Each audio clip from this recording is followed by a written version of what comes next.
salve capoeira, salve gente, pessoal! Hoje eu estou com um mestre muito inteligente, muito bacana o trabalho que o mestre faz. O mestre faz um trabalho relevante dentro da UERJ, eu pude ir lá comprovar. Com vocês, o nosso grande amigo, mestre Ronaldo Capeta. Mestre, muito obrigado, meu amigo. Mestre, então vamos lá. A gente sempre começa do começo, né? Até a gente chegar na capoeira universitária. Eu queria que o senhor se apresentasse e o senhor falasse um pouquinho para a galera aí como o senhor começou na capoeira. Pode ficar à vontade, tá, mestre? Bom, primeiro eu quero agradecer, mestre Magui. Tamo junto, meu amigo. Estamos aqui na casa do Contramestre Júnior. E mando um abraço para ele também. Bom, vou ser breve, porque eu tenho mais de 40 anos dentro da capoeira e tem muita história, né? E que de repente não convém. Mas eu sou o mestre Capeta, formado por mestre Cidinho, formado por mestre Beissola, formado por mestre Toro, formado por mestre Celso Pepe, formado por mestre Leopoldina, formado por Arthur Emídio. Então, assim, da capoeiragem carioca, a minha árvore genealógica tá boa, não tá? Pô, acho que é uma das linhas mais antigas que tem. E aí eu começo no final dos anos 70, ainda criança, sou nascido e criado em Jacarepaguá, e lá era o mestre Edson Paraná. Ele estava com um projeto de capoeira gratuita, dava aula na casa dele para pessoas da comunidade. E o meu irmão, já falecido, Ricardo Pezão, ele me chamou. E eu sempre fui um aluno muito chato, muito nerd. Então, eu nunca atrasei, nunca faltei. Se o mestre fazer um treino extra, final de semana, feriado, eu estava sempre presente, e mesmo com pouca idade. E isso chama atenção. Então, o mestre falava, pô, você é hiperativo, você não para, você... E na roda, eu não sei porquê, né? Aí ele falava, pô, na roda você recebe um catiço aí, você não vê a graduação, você parte para dentro, parece um capeta. E aí, a princípio, eu não gostei, né? Mas eu entendi, né? Naquela época, quando a criança era hiperativa, os adultos chamavam de encapetado e não de hiperativo. Hiperativo é uma palavra muito mais nova. E aí eu entendi o que ele quis dizer, né, por essa minha entrega, essa minha dedicação. E na roda, como era um projeto social sem dinheiro, a gente não tinha uniforme. Então era todo mundo sem camisa, descalço e com a calça de moletom que você tivesse. E a gente, quando ia em eventos, e eu via todo mundo de branco, com cordel trançado ou corda, eu achava aquilo estranho, porque não fazia parte do meu cotidiano a gente ter uniforme, graduação. E aí eu partia para dentro porque eu achava que capoeira, para mim, sempre foi luta. Nunca foi uma manifestação cultural, nunca foi uma linguagem corporal. Para mim sempre foi defesa pessoal. E aí na roda o pessoal falou, pô, esse menino está encapetado. E aí eu recebi essa alcunha de capeta. O tempo passou, eu de Jacarepaguá me mudei para Vaz Lobo, e em Vaz Lobo eu conheci o Batata. O Batata não era mestre, né? O mestre Batata do Grupo Besouro, que me apresentou ao mestre dele, o mestre Cidinho. Na época eu dava aula na Vila da Penha, numa academia chamada Fórmula, algo assim. E foi aí que eu entrei para o Grupo Besouro e foi a primeira vez que eu tive uniforme. Eu achava muito bonito, né? Ter uma camisa com o símbolo do grupo e a calça branca, que eu nunca tinha usado, usava calça preta, azul, amarela, o que tivesse. E eu fiquei encantado com aquela questão do uniforme, graduação. E aí eu segui. E comecei a namorar a menina da Tijuca, que é atualmente minha esposa. E aí comecei a dar aula lá, na Tijuca. E aí estou lá até hoje, em academias e condomínios, até que eu, academicamente, comecei a conhecer pessoas ligadas à universidade e que são ligados à capoeira. Então a primeira pessoa que eu comecei a trabalhar junto foi o mestre Curumim, da Escola Capoeira Cidadã, mas a árvore genealógica dele, ele é do Capoeira Brasil, do mestre Boneco, e ele estava fazendo um trabalho sobre a influência da capoeira em crianças do ensino fundamental, lá de Jacarepaguá, que é de onde ele é, como melhorava o desempenho dessas crianças cognitivamente, e o desempenho acadêmico também melhoraria com essa prática. E ele tinha que provar. E aí eu fui lá ajudar ele a fazer essa pesquisa, e no final ele comprovou que as crianças que foram separadas em grupo, a educação física tradicional e as que só faziam capoeira no lugar da educação física, as que faziam capoeira, na hora que a gente foi fazer os testes cognitivos, elas tinham um desempenho melhor e as notas começaram a aumentar. E aí ele comprovou que a capoeira é uma ferramenta pedagógica fortíssima. E aí a orientadora dele, que era a professora Andréa Deslandes, ela me convidou a fazer parte do laboratório de neurociência do exercício do FRJ. E lá eu conheci outras pessoas ligadas à capoeira, como o instrutor baiano, que estava comigo também fazendo pesquisas de capoeira e desempenho cognitivo em crianças. E aí veio os autistas. O que acontece? A gente, nesse laboratório, a ênfase eram os adultos. E normalmente os adultos idosos com Alzheimer, com Parkinson, com algum tipo de demência. E aí, quando abriu essa linha de pesquisa com criança, e 80% das crianças lá do Pinel, lá em Botafogo, eram autistas, eu falei, poxa, eu preciso estudar sobre isso. E aí eu comecei a estudar dentro do laboratório, e aí depois eu fui para um outro núcleo lá na Federal Fluminense, chamado NEPA, Núcleo de Estudo e Pesquisa do Autismo. E aí a gente começou a pesquisar mais seriamente. E lá na UF eu criei um projeto de extensão chamado Capotea. Então era uma capoeira direcionada para crianças com autismo. E o interessante dessa pesquisa, desse estudo, é que primeiro você tem que criar um vínculo com essas crianças, né? Eles têm que ter confiança em você, e depois você começa a realmente realizar o trabalho. Uma coisa que tem na capoeira, que é a musicalidade, para o autista é muito barulhento, porque a banda completa da capoeira, 3 berimbaus diferentes, né? Violinha, médio, gunga, mais o agogô, mais o pandeiro, mais o atabaque, para uma criança autista é muito estímulo. Então eu tive que ficar adaptando.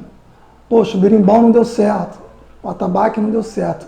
No final, o que deu certo foi o pandeiro. Por quê? Porque o pandeiro ele se assemelha à palma. Como você incentiva a todo mundo que está na roda a bater palma, e o pandeiro está batendo palma, aí as crianças aceitaram melhor o pandeiro do que um berimbau, que é muito mais difícil de tocar. E aí foi interessante, porque a aula era só no pandeiro. O estímulo era só pandeiro. E aí você começa. Você não quer desempenho, longe de mim, né? Exigir desempenho na criança com transtorno. Mas você quer que alguns problemas sociais de convívio melhorem. Então, a criança autista, dentro desse universo, desse espectro, muitas delas não gostam de toque. Não encosta em mim, não me abraça. E aí todas as aulas, obrigatoriamente, você tinha que dar a mão para poder fazer a roda. Então elas tinham que se tocar. Tinham que se tocar. A contragosto, mas todo mundo botava a mão no outro, fazia a roda. No final da aula, a gente consertava a roda. E eu, de brincadeira, falava, ó, a roda está muito grande, vamos diminuir a roda. Então eles começavam a se espremer, ficavam ombro com ombro, falavam, olha, já que está ombro com ombro, vamos abraçar o coleguinha do lado. Então, como isso fazia parte da rotina da aula, e o autista ele gosta de ter uma rotina, o horário correto, vamos fazer o quê, quando, onde, qual é a hora de fazer, esse tipo de abraço foi associado à capoeira. Então, no decorrer do tempo, o laboratório fica, né, na UFRJ da Praia Vermelha, onde tem o Hospital Pinel e onde tem o CARIM, que é o Centro de Acolhimento de Crianças, né, com transtorno. Eu estava indo para lá e uma criança aleatória me abraçou no meio da rua, assim, na calçada. Falei, nossa, quem é essa criança aqui e tal? Aí veio a mãe e falou assim, nossa, poxa, mestre, ele não abraça nem o pai, mas ele te abraçou porque ele falou, é o da capoeira abraça. Falei, pô, não abraça o pai? Vamos consertar isso. Manda seu marido me ligar.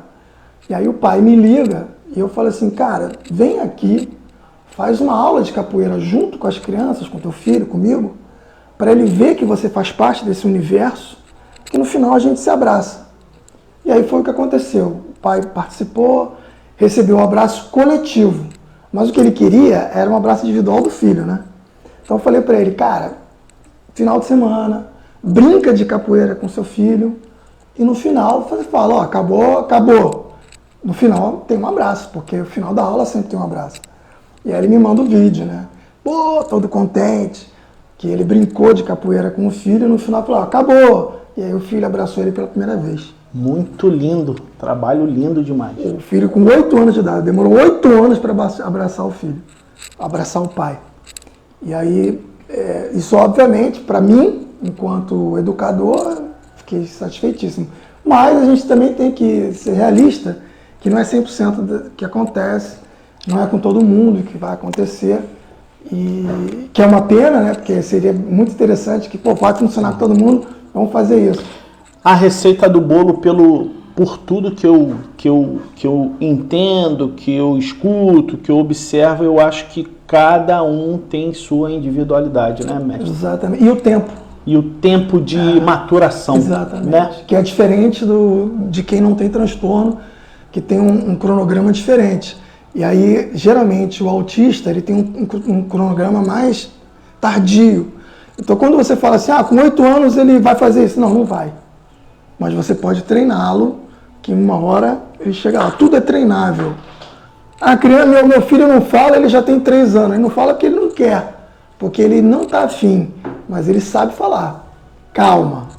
Tive casos lá no NEPA, né, de crianças que começaram a falar com 7, se alfabetizaram com 12 e estão lá na UF, sendo aluno da Universidade Federal maravilhosa. Então, calma, que o espectro autista ele é enorme, embora hoje em dia a gente divide em 3, né, que é leve, intermediário e severo, mas dentro desse leve, intermediário e severo você encontra vários níveis cognitivos e físicos, né, que é no caso, né, eu me formei primeiro em comunicação social, aí fiz especialização em audiovisual, e aí depois eu fui fazer educação física, e depois ainda fui fazer mestrado nessa área de inclusão. E aí, misturando todo esse conhecimento, eu fui convidado pelo professor Wesley Ribeiro, do Espírito Santo, na capoeira conhecido como, era o instrutor novato, e ele quis reativar esse projeto da UERJ. Ele já existia antes. Eu me lembro que nos anos 90, o Camiseta, irmão do Camisa, que estava com projetos de capoeira na UERJ. Então eu ia lá, os batizados eram do Abadá, eram na capela ecumênica da UERJ e tal, só que eles saíram. E aí refizeram esse projeto com o contramestre Esquilo e o novato. Esquilo do Rio? Esquilo que era do Hulk. Esquilo do Rio. E aí, só que também acabou. E aí ele falou assim, eu quero reviver esse projeto, e aí me convidou para fazer parte. Só que ele me pegou, quando ele me convidou, né, eu estava na pior fase da minha vida, que eu estava com câncer, um tratamento muito invasivo e muito ruim, perdi 13 quilos, e o cara me convida, eu falei, pô, cara, a capoeira vai me salvar. Cidinho que fala isso pra mim. que ele ficou acompanhando. Eu falei, eu estava igual um cracudo, mas eu estava indo lá colaborar com as aulas e tal. E eu falei com ele, ó, até o final do ano não sei como é que vai estar, mas eu tô junto. Aí consegui uns intercâmbios, comecei a descobrir outros professores e mestres ligados à capoeira que estão usando a capoeira academicamente. Aí fui na UFRJ, conheci a professora Lívia Páscoa, que é a professora Pilha, que é do Abadá, e ela também, ela coordena um laboratório, né, chamado lá da UFRJ, esqueci o nome, mas é Capo alguma coisa, e aí ela desenvolve um projeto de linguagem corporal, e com alunos da educação física lá da UFRJ, e a gente fez um intercâmbio. E mestre Magui sabe muito bem que todo mundo que é convidado no quilombo da UERJ assume a aula. Aí ela deu uma palestra, ela deu aula prática, todo mundo gostou e ela falou, agora você tem que ir lá. Aí a gente passou a se visitar, toda vez que ela me convida eu vou lá para o Fundão e toda vez que eu convido ela vem para a UERJ. Ela criou um Congresso Internacional de Capoeira, e lá estavam outros mestres que eu pude fazer contato. O Tony Vargas, o próprio mestre Curumim, tinha o mestre do Rio Grande do Norte, tinha de Minas, tinha o Big Brother lá, o contramestre Lucas Buda, e com um projeto também com crianças, né, com deficiência, e tinha a própria professora Pilha. E aí ela falou, cara, vamos montar um grupo de professores e mestres que estão dentro das universidades. E aí ela me apresentou o mestre Miau do RUC. Do RUC. E aí, grande mestre. E ele está na Uniswan. E a fiel escudeira dele lá, a professora Patuá. E eu fui lá conhecer, vi lá o batizado, participei. Tinha até um menino do Besouro lá, um contramestre, do Pedra. Eu esqueci o nome, mas ele estava lá. A caráter. Isso, estava a caráter, uniformizado com... Aí eu vi que era o Besouro, eu falei, quem é teu mestre? Eu falei, é o Pedra. Eu falei, pô, o Pedra é da minha época. E aí a gente começou a fazer trabalho juntos. Aí o Miau esteve na UERJ, esteve na UFRJ, e a gente está sempre tentando organizar mais atividades acadêmicas que incluam a capoeira. E aí dentro lá do projeto, que se chama Quilombo da UERJ, a gente tem 3 linhas de estudo. A primeira linha, aí o Magui já pode até entrar lá, porque é sobre história, né? Lembrando que a história da capoeira dentro da UERJ é a capoeira do Rio de Janeiro. Então é muito importante frisar. Eu analiso exatamente, é bom o senhor entrar nesse estudo, enquanto o senhor toma água, que a capoeira do Rio de Janeiro, e eu gostaria de agradecer o pessoal que a gente está batendo 600 mil acessos, com nosso mestre convidado aí. É importante salientar, pessoal, que Magui, eu falo primariamente da nossa capoeiragem do Rio de Janeiro. Por quê? Primeiro, porque eu moro aqui. Segundo, que eu não tenho nenhum preconceito com nenhuma outra capoeira. Só que o Rio de Janeiro ele é muito rico em suas histórias e é uma das capoeiras mais antigas que tem dentro do mundo. Entendeu? Tem coisas datadas aqui de 1700 e alguma coisa, 1800 para cá. E lembrando que essa questão universitária, eu convido a todo capoeirista que não está dentro da universidade ou nunca visitou as aulas dentro da universidade, para conhecer por quê. Por mais que tudo seja capoeira, eu confesso para o senhor, eu já fui em atividades dentro da UFRJ diversas vezes, já fui em atividades dentro da UERJ, antes e com o senhor lá, já fui em atividades dentro da Uniswan, dentro da Estácio. Galera, eu vou falar para vocês a minha experiência. Por mais que tudo seja capoeira, ginga, joga, mas é um universo diferente. É um universo acadêmico que todas as vezes que eu tenho a oportunidade de estar dentro dessas universidades, por mais que eu esteja na capoeira há 40 anos, de 86 para cá, eu confesso para o senhor, mestre, que é um universo para mim muito bom, porque eu mais aprendo do que passo. É muito legal, entendeu? Então eu devolvo a palavra ao mestre aí para falar mais sobre essa questão acadêmica que muito me interessa e é um universo novo aí para quem, pessoal, capoeiristas, vai viver o mundo, vai pegar a mochila, vai naquela roda lá de rua, mas vai dentro da universidade, para vocês verem aonde a capoeira mantém-se tentáculos. É muito bacana isso. Perfeito. Bom, uma das linhas de pesquisa é sobre história da capoeira do Rio de Janeiro. E aí, apesar dessa disputa, né, muitos mestres falam o seguinte, para não ficar mal com ninguém, assim, como é que surgiu a capoeira? Onde surgiu? Aí fala assim, no Rio de Janeiro, na Bahia e em Pernambuco ao mesmo tempo. Que aí você não fica mal com ninguém. Sim. Mas, pesquisando, o documento oficial, o primeiro documento oficial que se tem notícia até agora, pode ser que surjam outros, que cita a capoeira como um problema social perigoso para o Estado, ela data 1720, se eu não me engano, e é no Rio de Janeiro, porque era a capital do Brasil e a sede do governo era no Rio de Janeiro e eles estavam muito preocupados com esse tipo de manifestação popular que era tão agressiva e que poderia causar motim, revoltas e tal contra o Estado. Então, o documento oficial cita especificamente o Rio de Janeiro. Pode ser que tenha em outros lugares do Brasil essa manifestação já estava acontecendo, mas o documento oficial se preocupou com o que estava acontecendo no Rio de Janeiro.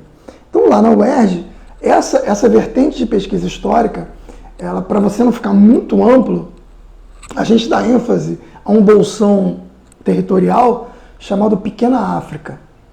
Então, o Cais do Valongo, que é atualmente a Praça Mauá, até a Praça 11. Então, Morro da Conceição, Morro da Providência, Praça Tiradentes, e indo, né, Campo de Santana até a Praça 11, tudo que aconteceu ali na época colonial como resistência social, porque a capoeira, na verdade, era também um instrumento de resistência social. Você tinha na Pequena África uma questão de sobrevivência de pessoas não cidadãs, não reconhecidas como cidadão brasileiro nem carioca, que eles mesmos conseguiram criar uma sociedade alternativa em que eles se autossustentavam. Então a Pequena África é um grande exemplo para os dias de hoje, de como você resiste às opressões e aos preconceitos e consegue se manifestar e sobreviver. E a capoeira estava inserida. Sim. Lembrando, mestre, que quando a gente fala da Pequena África, o estudo nos aponta que era uma questão mais social do que racial, Sim, né? Com certeza. Galera, só para vocês terem um entendimento, era uma questão mais financeira do que racial, entendeu? Eu sempre estou frisando isso, eu não tenho nada contra nenhum tipo de história da capoeira, mas nos registros que me aparenta, que me apresentam do Rio de Janeiro, a questão era mais financeira, era mais social do que propriamente dito racial. Eu tenho em registros, em estudos, mestre, diversos brancos estrangeiros inseridos na capoeiragem carioca porque eram pobres. Sim, era uma manifestação da baixa renda. Baixa renda, entendeu? Essa questão, quando a capoeira se populariza, vira esporte e começa a ir para as academias, é uma coisa mais contemporânea e moderna. Sim. A capoeira era de gueto, era de favela. Só que na favela não era 100% negros. Era um nordestino que chegou, né, para poder trabalhar aqui no Rio de Janeiro. Eram ex-soldados que, quando guerrearam na Guerra de Canudos e vieram para o Rio, não tinham mais emprego. E aí criou-se a primeira favela, que é o Morro da Providência. Favela era a planta que tinha no morro e deram o nome porque era o Morro da Favela e não favela.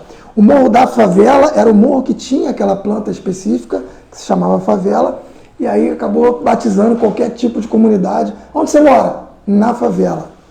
E aí é questão de linguística popular. E aí você tem branco, pardo, preto, todo mundo vivendo naquela comunidade. E aí é óbvio que a capoeira vai alcançando todos eles, seja pardo, seja preto, seja branco. O que é interessante, né, para você ver como a capoeira é diversa e é inclusiva. Né? Ela está aberta para todo mundo, principalmente aqui no Rio de Janeiro. Bom, o segundo grupo de estudos dentro do Quilombo é puxado para a educação física, para você estudar as valências físicas que estão inseridas na capoeira. A coordenação motora, força, velocidade, potência.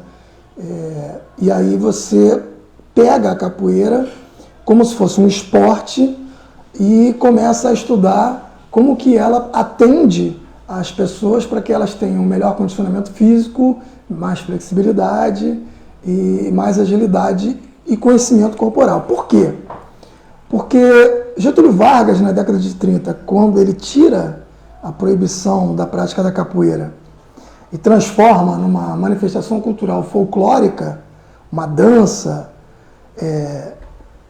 vários mestres de capoeira que já estão inseridos no governo pegam essa capoeira e transformam em metodologia para a educação física. Então, no pós-guerra de 1940, o Exército Brasileiro faz uma metodologia de preparação física através da capoeira. Porque muitos professores de educação física, eles vinham das Forças Armadas. Porque a educação física, ela nasce nas Forças Armadas para os exércitos serem mais fortes.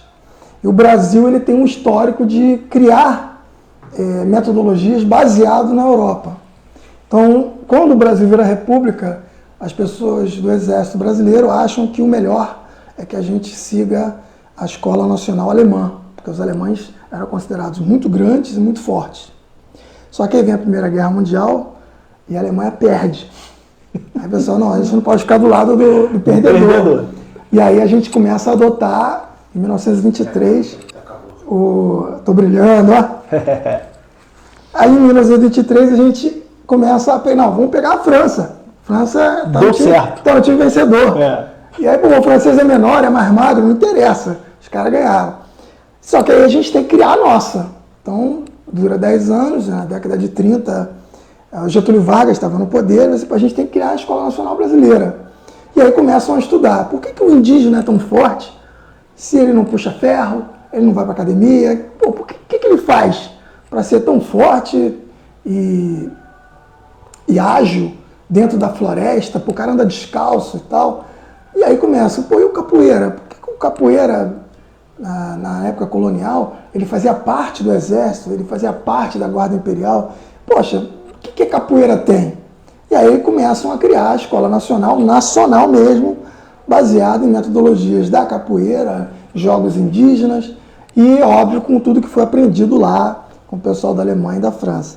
E aí você tem uma identidade brasileira. Por isso que na Segunda Guerra, os brasileiros eram temidos quando acabava a bala. Que eles partiam com vontade de confronto. O fuzil tinha uma baioneta. E a galera da peixeira era imbatível. Então, na luta corpo a corpo, você não, tem que dar tiro no brasileiro antes dele chegar. Inclusive, há relatos de dizerem que justamente os brasileiros, relatos estrangeiros, que muitos não entenderam nada, que achavam os brasileiros simplesmente loucos. Exatamente, porque ia pra cima. Ia pra cima com tudo. E acabou a bala, era na baioneta e a peixeira cantava. Por quê? Porque a capoeiragem carioca usava punhal e navalha como uma coisa normal dentro da capoeira. Coisa que você não via na Bahia nem em Pernambuco. Então é uma característica da capoeira carioca utilizar arma branca. E, obviamente, que quando você esportiviza a arte marcial, você retira essas coisas, né? Isso aconteceu com o karatê, isso aconteceu com o jiu-jitsu, isso aconteceu com todo mundo, porque quando você começa a caracterizar uma luta para sobreviver, onde você mata ou morre, e você começa a contar pontos e dizer que isso é bom para o seu condicionamento físico, aí você começa a retirar a coisas que podem machucar, ferir o seu oponente. E aí você começa a tirar a treino da navalha, você começa a tirar o treino com punhal, e você começa a colocar regras. O problema do esporte são as regras, né? Eu fui árbitro em alguns campeonatos, e cada campeonato você tem que ler o que pode, o que não pode, para você até poder arbitrar, porque às vezes você acha assim, poxa, meus alunos treinaram cabeçada o ano inteiro, chega aqui no campeonato, o cara dá uma cabeçada e é desclassificado. Então você tem que ler quais são as regras, tudo bonitinho, para que quando você esportiviza a arte marcial, você perde muitas características. Perde as características. E uma coisa interessante, se tratando de capoeira, o senhor me corrija se eu estiver errado, qual é o grande lance dos campeonatos? Que cada campeonato tem uma regra específica. Sim, e nisso, você como treinador, como mestre de capoeira, como uma pessoa que ministra capoeira, fica um pouco difícil você, do dia para a noite, explicar ao seu aluno que ele não pode, talvez, dar uma cabeçada. Exatamente. Porque você ensina o cara o ano todo a cabeçada. Cotovelada. Então, é bem complexo. Nada contra os campeonatos, mas eu sugiro que tenha uma regra única para todos, que aí a gente se adapta. Um padrão, né? Um padrão, mas pelo menos. Eu acho dificílimo. Foi bom você ter tocado nisso. Uma das coisas que eu sempre falo em palestras é que a capoeira ela é tão desunida, até na questão da graduação, um usa cordel, outro usa corda, até quem usa cordel usa cores diferentes, e aí começam eu sou mestre, eu criei meu grupo, eu faço a minha graduação do jeito que eu achar melhor. E aí você não tem padrão de nada.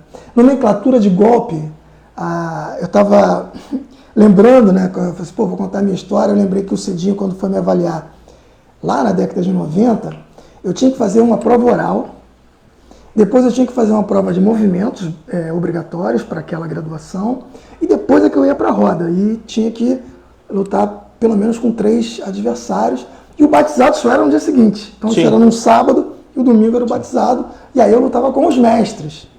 E aí eu me lembro que o Cidinho fazia perguntas e eu tinha que responder, não era escrever, eu tinha que responder oralmente. E eu tinha que saber sobre a história da capoeira, sobre a história do besouro, que ano foi fundado, qual é o nome do beisola, né, que é Ronaldo. E aí eu tinha que saber o nome dele, eu tinha que saber a data da fundação do grupo, o que significa nimomolo. A gente usava nimomolo naquela época, que era amarrado no braço. Do lado esquerdo. E aí nimomolo significa besouro na língua macua, para quem não sabe. E aí você tem todas essas coisas que tinha que saber. E aí tinha os golpes, os movimentos que tinha que fazer para os dois lados. Eu me lembro que além de todos os golpes básicos, eu tinha que fazer o rabo de arraia. E naquela época, olha que eu já rodei muito e cada um fala um troço. Então muita gente, até na Bahia, que eu tive na Bahia, eu falava que o rabo de arraia é a meia lua de compasso. Tudo bem, eu respeito. Fui em outro lugar, o rabo de arraia era a meia lua invertida, aquela que você gira para trás. Eu respeito também. Aí o outro usava o escorpião e dizia que era o rabo de arraia. E aí o Cidinho, para me avaliar, ele falou, você vai dar um rabo de arraia. E naquela época, o rabo de arraia, eu plantava a bananeira e batia com o calcanhar de bananeira, de 2 apoios. Esse era o rabo de arraia em 1992, quando eu fiz essa graduação. E aí tinha que fazer também macaco para os 2 lados e tal, mas eu lembrei do rabo de arraia, que é uma controvérsia dentro de várias vertentes da capoeira.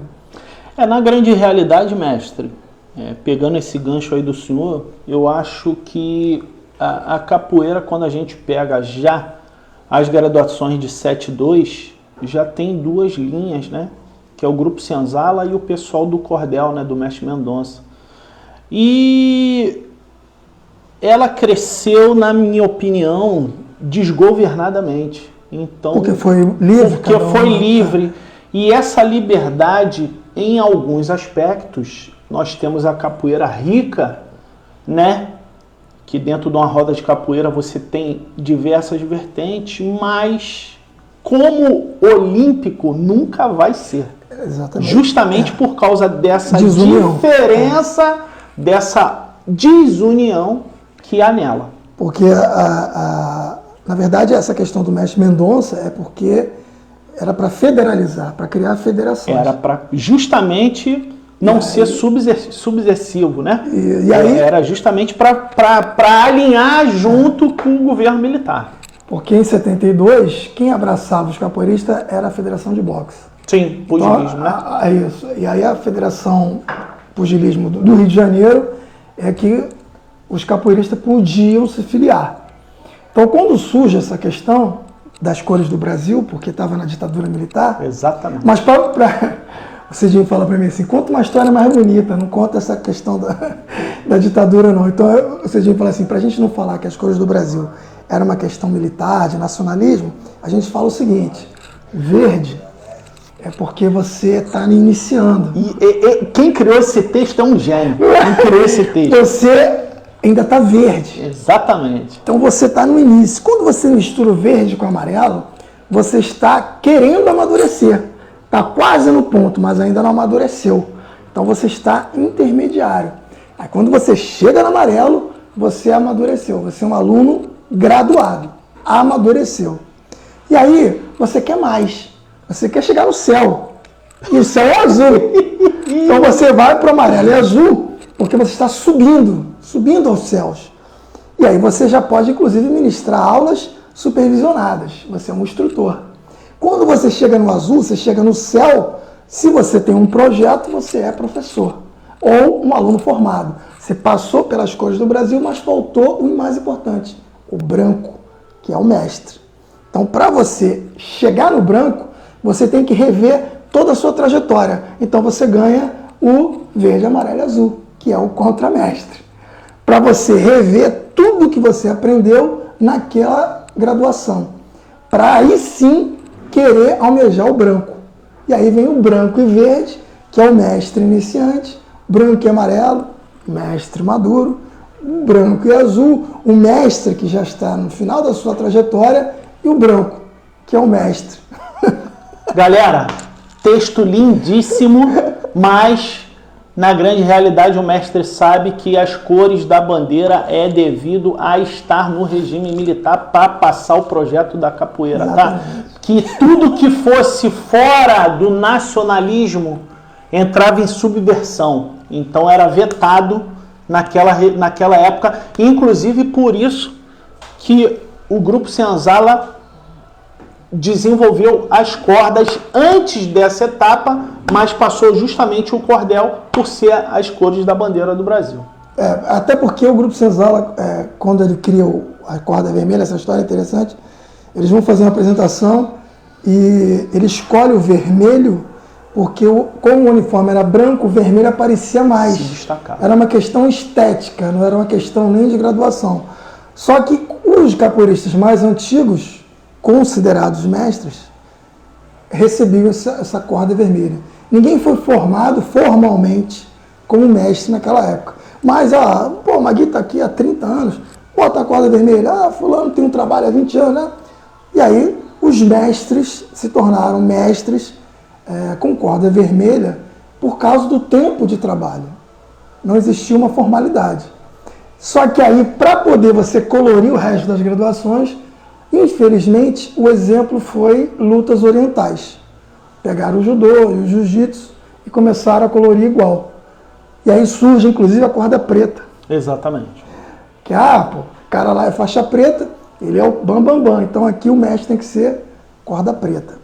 Eu não discuto. Sei que a federação surge na década de 70 também, no final, e aí organiza através das cores do Brasil. Tudo bem. Só que aí, né, voltando para a questão da pesquisa, a terceira vertente do quilombo é um pedido meu, porque aí é uma coisa que eu estudei muito e eu precisava colocar lá, que é a saúde mental.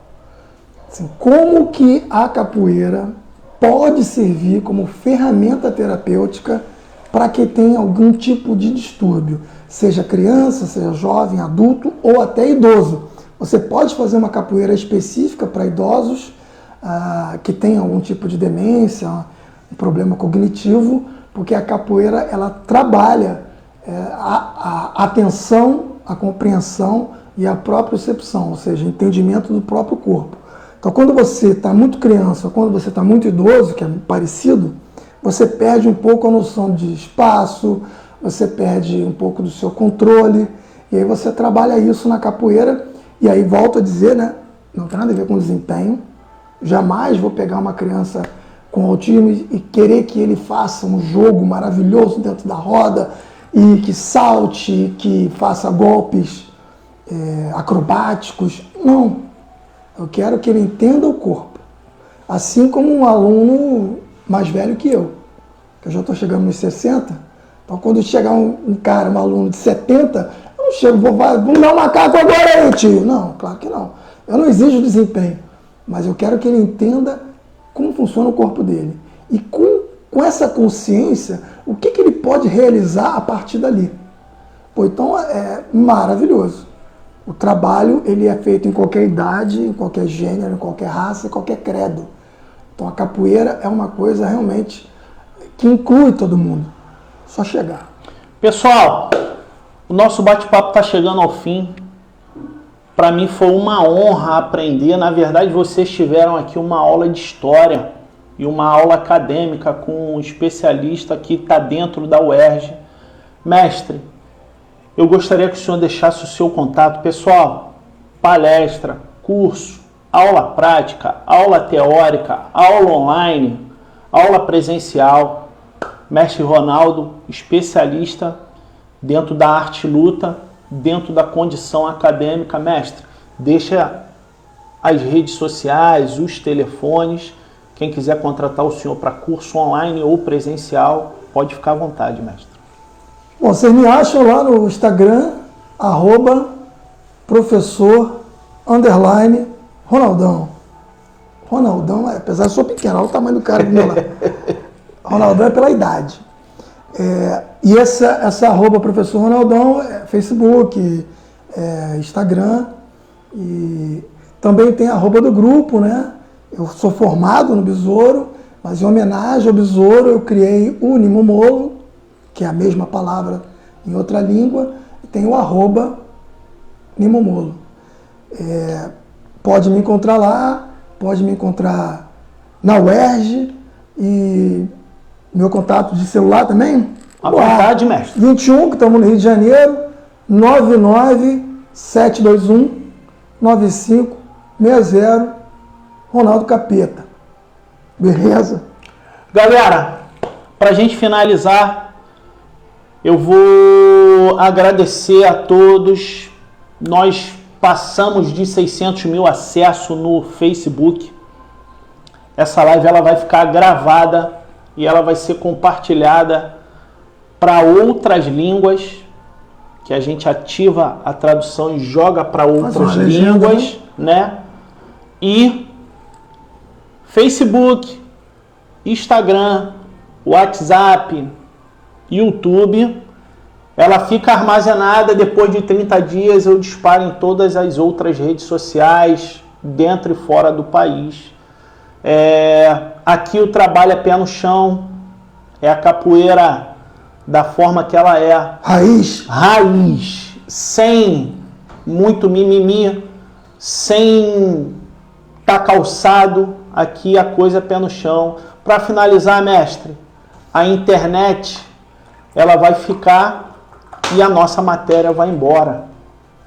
Então, eu queria que o senhor deixasse um recado, um lembrete ou uma orientação para o capoeirista que está nascendo em 2026, daqui a 20, 30 anos, 50 anos, 100 anos, vai estar assistindo esse bate-papo aqui, porque a minha intenção é documentar o máximo de pessoas possíveis para daqui a 100, 200 anos tiver uma base de estudos com essas experiências que eu venho catalogando e mandando para domínio público dentro da nossa arte e fora dela também, que o público de 600 mil pessoas dentro do Facebook não é só capoeiristas.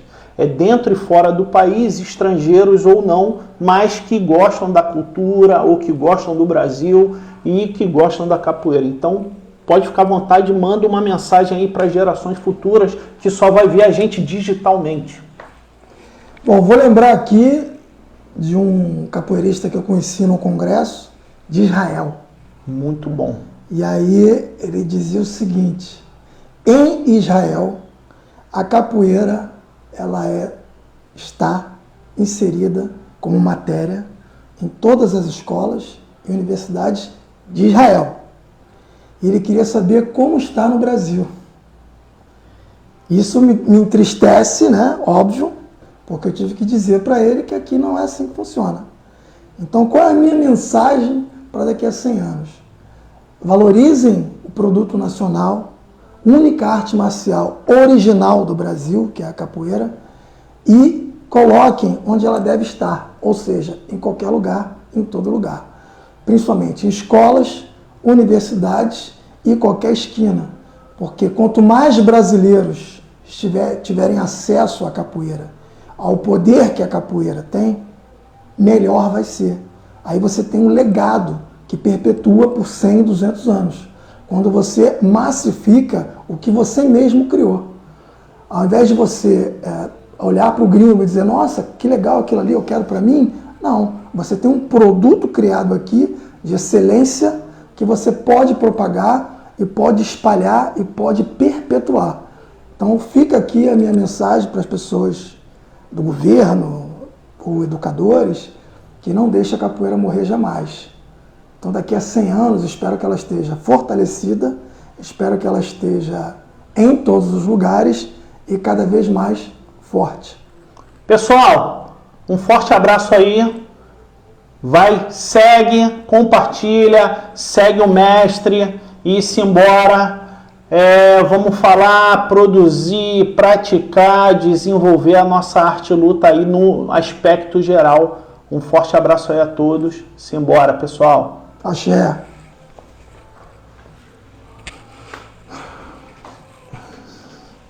Não dá pra ver que tá. Show.